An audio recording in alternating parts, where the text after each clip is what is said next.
Shalom. Jumpa lagi dalam Lunch with Jesus. Di suatu malam, ada seorang pria yang tiba-tiba terbangun dari tidurnya. Pria ini merasa kesulitan untuk bernafas. Dan dalam waktu singkat, dia menyadari bahwa kehidupannya sudah hampir berakhir.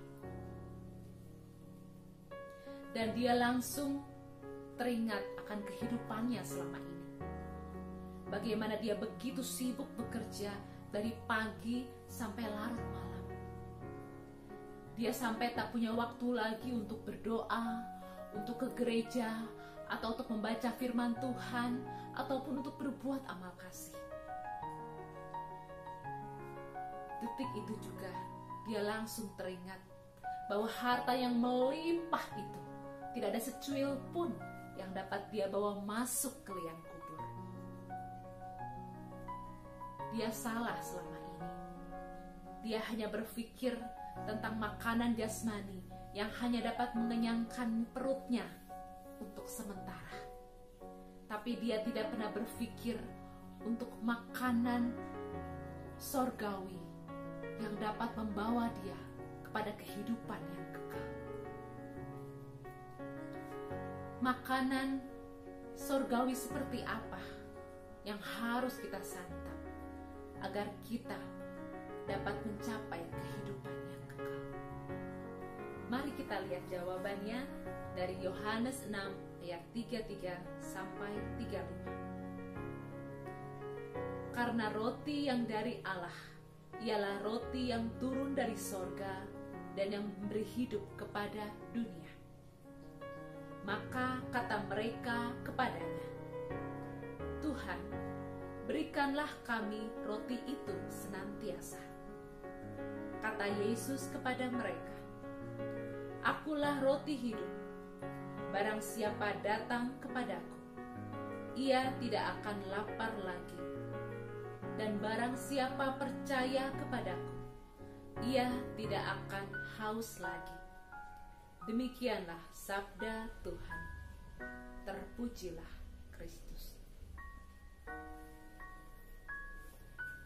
Makanan sorgawi inilah yang harus kita santap, yaitu roti hidup, yang tak lain adalah Yesus sendiri. Bapak, Ibu, dan saudara-saudari yang terkasih di dalam Tuhan, memang di dalam kehidupan kita masih membutuhkan makanan jasmani dan benda-benda duniawi untuk menunjang kehidupan kita. Tetapi kita juga harus ingat bahwa kita hidup di dunia ini hanya ngontrak, hanya sementara. Mungkin ada yang pernah mengalami baru berapa bulan yang lalu, atau berapa minggu yang lalu, atau bahkan berapa jam yang lalu, baru bertemu dengan seseorang, dan tiba-tiba kita mendengar kabar bahwa orang itu sudah dipanggil menghadap Tuhan. Itulah kehidupan. Kita tidak ada yang pernah tahu kapan waktunya akan tiba. Untuk itu, mari kita mempersiapkan diri kita. Karena apa yang akan kita alami kelak setelah kematian kita bergantung dengan apa yang kita jalani saat ini di dalam dunia ini. Ada 3 hal yang harus kita lakukan. Yang pertama adalah percaya kepadanya. Kita harus sungguh percaya dengan sepenuh hati kita bahwa Dia, Bapa, sudah mengutus putranya yang tunggal, Yesus Kristus, untuk wafat di kayu salib untuk menebus dosa kita, sehingga kita beroleh kehidupan yang kekal. Tetapi bukan berarti kita berpikir, oh nanti kita akan masuk surga, berarti kita sekarang hidup semaunya kita. Tidak bisa seperti itu, karena perkataan kita harus sejalan dengan perbuatan kita, yaitu harus sejalan dengan firman Tuhan. Yang kedua adalah mendekatkan diri kepada Tuhan melalui doa-doa harian kita, melalui pembacaan firman Tuhan, melalui kita mengikuti doa-doa devosi, berziarah, ataupun kita dapat mengikuti persekutuan doa, atau komunitas-komunitas lain yang membuat kita semakin dekat dengan Tuhan. Dan yang terutama, kita juga harus mengikuti Ekaristi, karena Ekaristi adalah puncak dan sumber kehidupan kita sebagai seorang Kristiani. Dan Ekaristi, kita akan menerima roti hidup yang tak lain adalah Yesus sendiri. Dan yang ketiga adalah melakukan kehendaknya.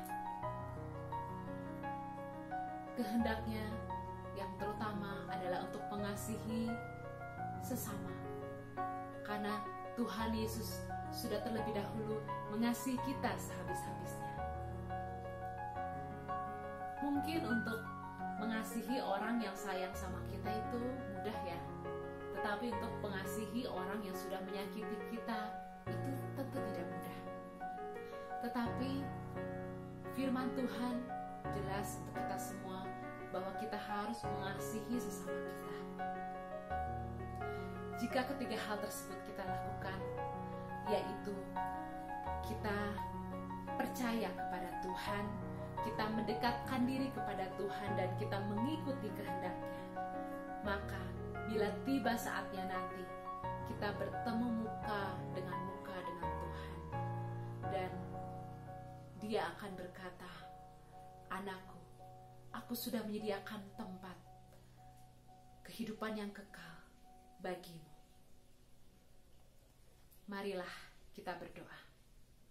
Dalam nama Bapa dan Putra dan Roh Kudus. Amin. Bapa yang kekal, terima kasih karena Engkau sudah memberikan Yesus Kristus sebagai roti hidup untuk jiwa kami. Ajarilah kami untuk selalu percaya kepadamu. Ajarilah kami untuk selalu bertekun di dalam doa-doa kami. Ajarilah kami untuk melakukan kehendak-Mu di dalam kehidupan kami. Terima kasih ya Bapa. Demi Yesus Kristus Tuhan dan pengantara kami, yang bersatu dengan Dikau dan Roh Kudus, yang hidup dan berkuasa, kini dan sepanjang segala masa.